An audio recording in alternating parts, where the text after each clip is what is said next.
And we have yet another statue. We have here, who is this? Well, I don't know who this is. Well, it's got to be somebody. Hell, honestly, looks like Simón Bolívar. And holy shit, that's who it is. It's Simón Bolívar. I think so. Look at this plaque.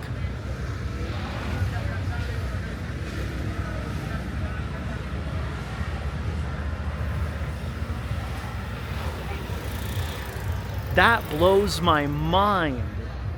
The leader of Gran Colombia. That blows my mind. That is so cool. Simón Bolívar, a historical legend here in Latin America. Several universities are named after him. The country of Bolivia was named after him. This is a significant historical figure here in Latin America. And I think if you really want to understand the culture and the evolution of many of the countries here in South America, understanding the dynamics and the ambitions of Simón Bolívar is really going to help. That is super cool. I wasn't expecting that, and that's kind of one of those, this is one of those unique, unpredictable moments in South America where you come across something really unique, really cool, yet very subtle. It's just a subtle kind of old statue, but it means a lot. Historically, it tells a story. You feel me? Feel me?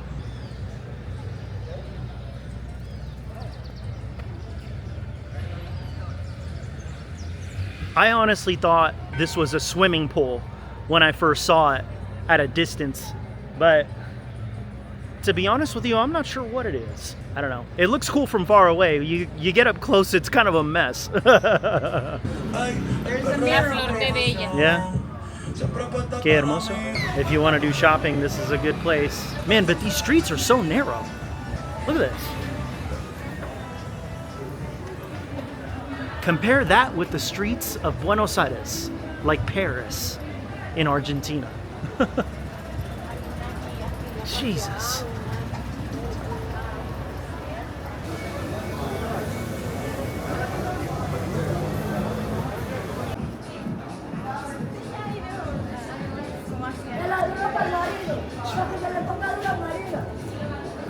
So let me talk about the colors here for a minute.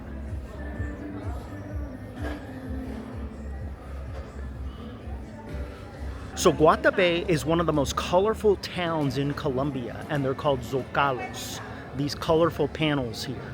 And these colors represent many things. It could represent family, job, interest that these locals have. But some people have told me that the colors actually represent or are connected more to the violence from the 80s and the 90s that Colombia experienced. So the colors are really a combination of tradition and resilience, both at the same time. And I don't know what this giant fish is behind me, but here it is.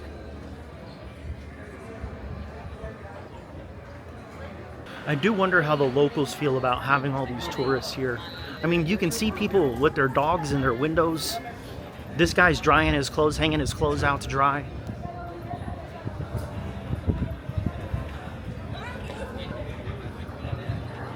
And he's got thousands of strangers walking downstairs. But I mean, I'm sure there's pros and cons to it.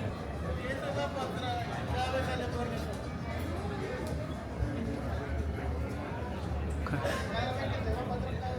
I'm gonna try to drink this beer real fast because we want to go walk around a little bit, and I don't want to sit and kill time. So we'll make this quick. And I'm still waiting. My crew's getting some coffee and buying some clothes.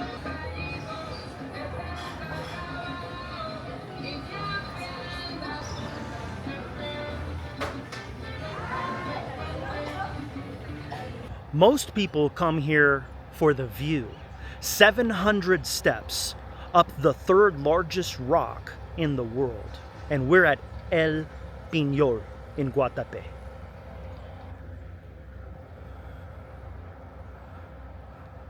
This place might look like a tourist attraction, and it is, but it tells a much bigger story about how small towns reinvent themselves. And it's also a lakeside town with beautiful views, plenty of restaurants here on a beautiful April day.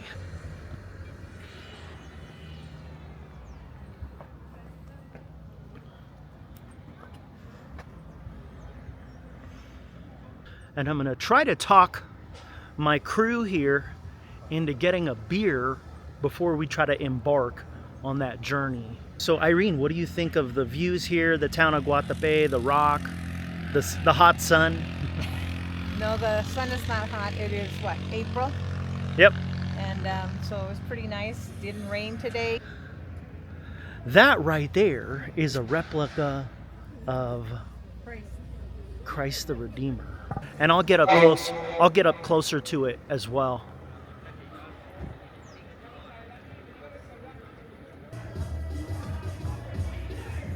So that right there is a replica of Christ the Redeemer.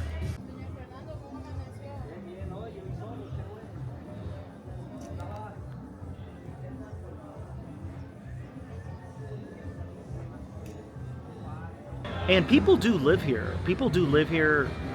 I mean, there's a lot of houses around. You can see them. From what I understand, the houses here are much more expensive compared to other areas in Colombia, right? Obviously. I mean, the problem I have is if I lived here, it's beautiful. I'm sure I would enjoy it, but I might get bored.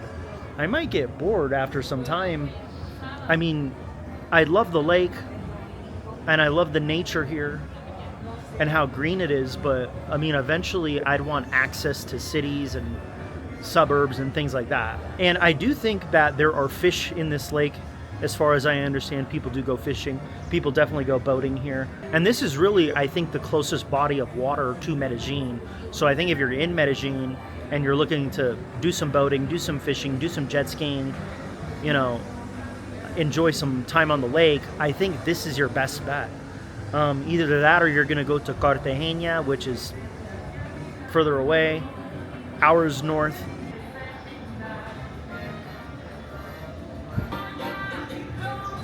I've noticed that the restaurants here in Colombia, they're not afraid to use colors. I mean, I do see art in restaurants in other countries, in the United States, in Italy, but not like Colombia. They love colors, and I love that they love their colors here. So I love spicy food, but this is actually testing my spice level, and very rarely do salsas do that. So we are in a small town right now called Marinilla, here about an hour outside of Medellin. Look how cool this car is. This old green car. I don't even know what type of car this is, but man. It actually looks like it's in pretty good condition on the inside. Almost looks like a Corvette. Okay. Someone busted out the window and they put a Colombian flag over it. That'll work. That'll work just fine.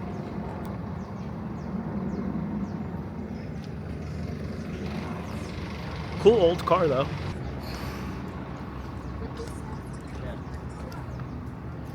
This cat is a little bit too fearless. He's not afraid to just walk up. I don't like that.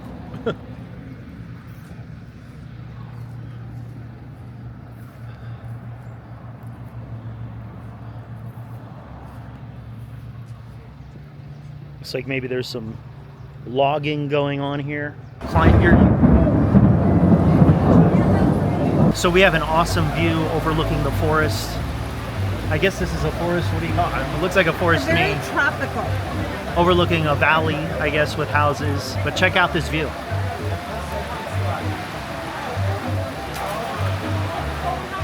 It started raining a lot right now, No, too. that's not a forest. That's tropical. That's what it is. It's a valley. Well, like where you if it's forest because there's a lot of trees, you know, like. This isn't about climatology, it's just about the landscape. Very much like the Hawaiian landscape.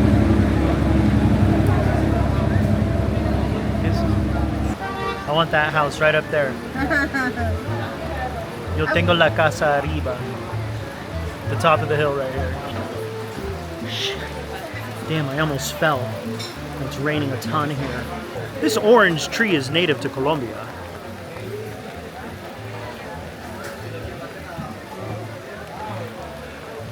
And that tree's got to be painted.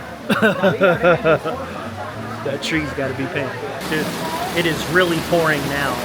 This is my 4th day in Colombia, and this is the most I've seen it rain. I think if I can survive without losing my wallet, my phone, my camera, getting bit by a spider.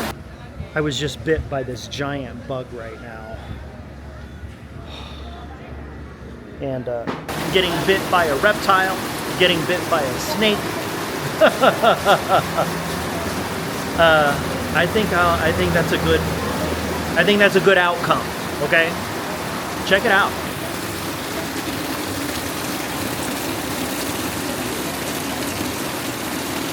I want to make a few comments about learning a new language, like Spanish.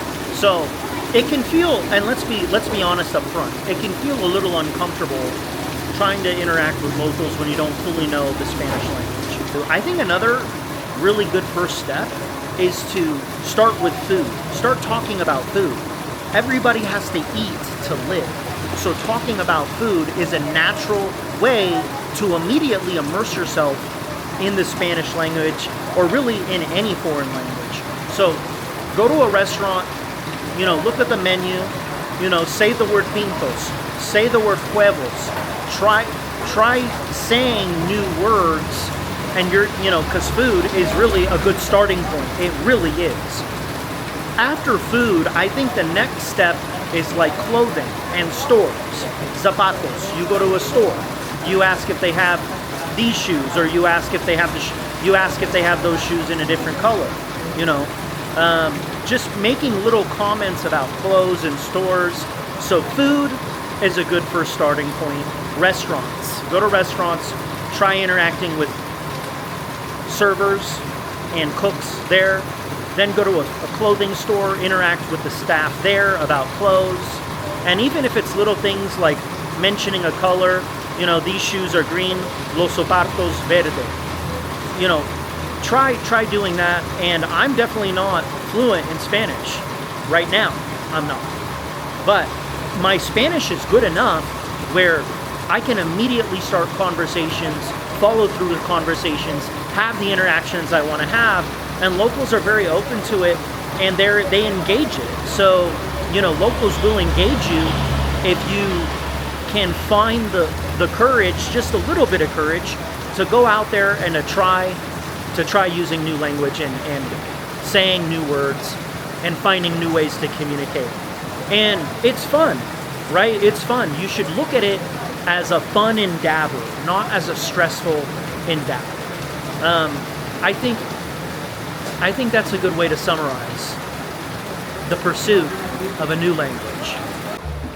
So I think this is a pretty good example of maybe a traditional meal. Let me show you.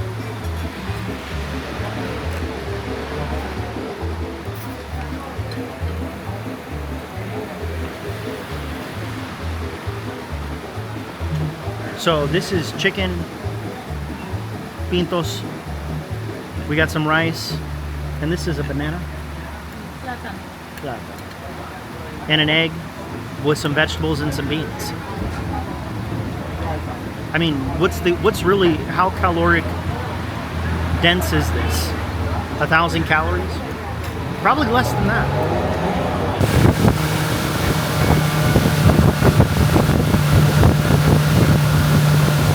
Well, we're taking this speedboat instead of the ferry. A little bit faster.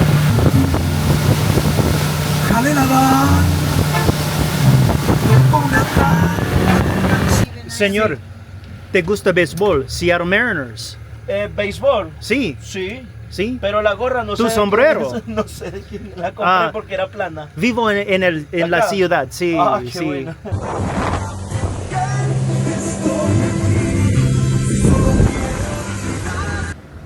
I was just bit by this giant bug right now.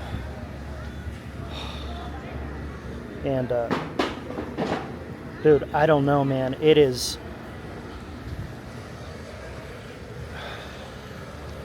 My arm is super swollen. It's super red. It's spreading. I feel fine, but it does burn. I've never been bit before or stung by a bee or anything like that my entire life. I had a good run for a long time, but I felt some kind of fire, almost like something burning on my arm.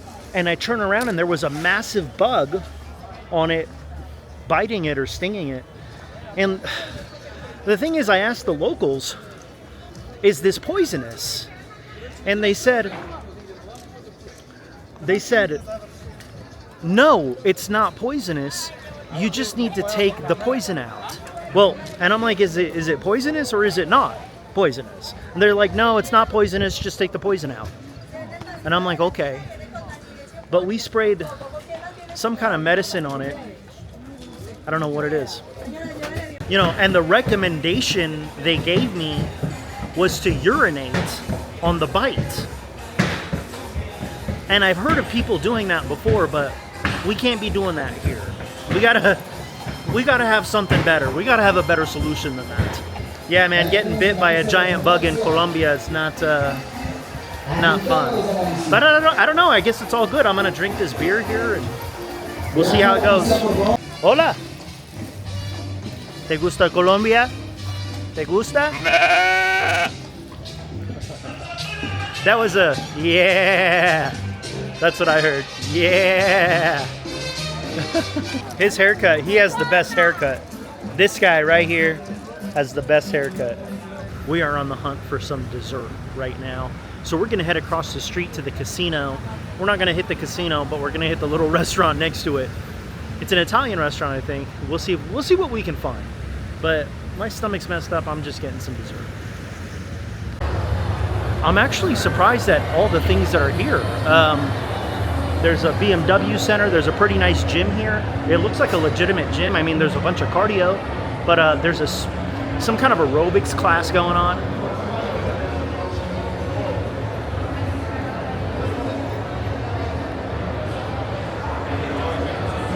There's a few restaurants. I wouldn't say a ton, but I mean, this is like a nice little surprise. Like, we just crossed the street and bumped into it.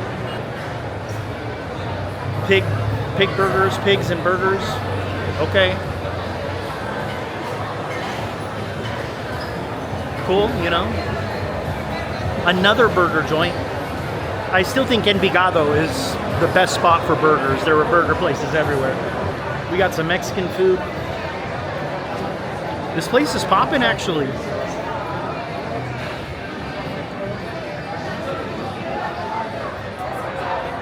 It's no Provenza, but it's something. What do we got? Some Mexican food.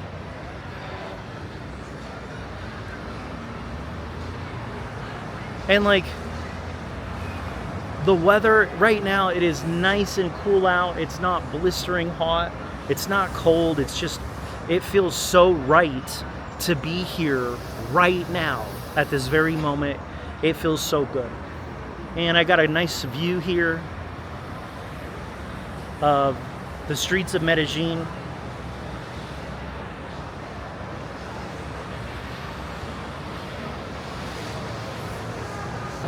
Another hamburger place, another burger joint.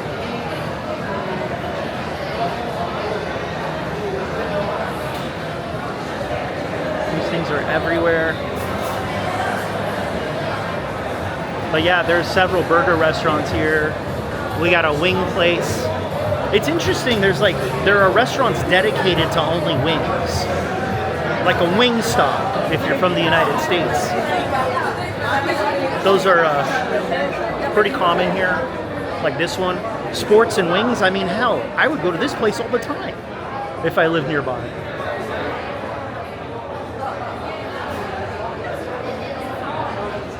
I mean, I love me a good sports bar. I love me a good sports bar, and I love me good wings. I mean, one of my favorite things to do after a long day of working is to go get some wings at a sports bar. I don't know. I guess these are offices. You guys ready for some dessert? Yeah, they have wings, they have burgers. So this is a good example of portion sizes. And looking at portion sizes in the U.S. or other countries versus here, I'm going to show you this. This is a full dessert right here. This is very small. I mean, in the U.S., this would be probably twice as large, I think. It's like a child serving right there. So we went to the store to get some Cinnabons and some milk. And this is the milk that they sell. It comes in a pouch, a bag like this, a plastic bag. This is whole milk that you buy at the store, and this is how it's sold here, and this is how it's purchased and consumed. Let me show you this. But this is Migalitro. So this is whole milk, 100%. And this is what it is, though. So you're not going to get a plastic gallon like in the United States. You're going to get a bag like this. I mean, it's pretty easy to poke a hole in this and lose your milk. But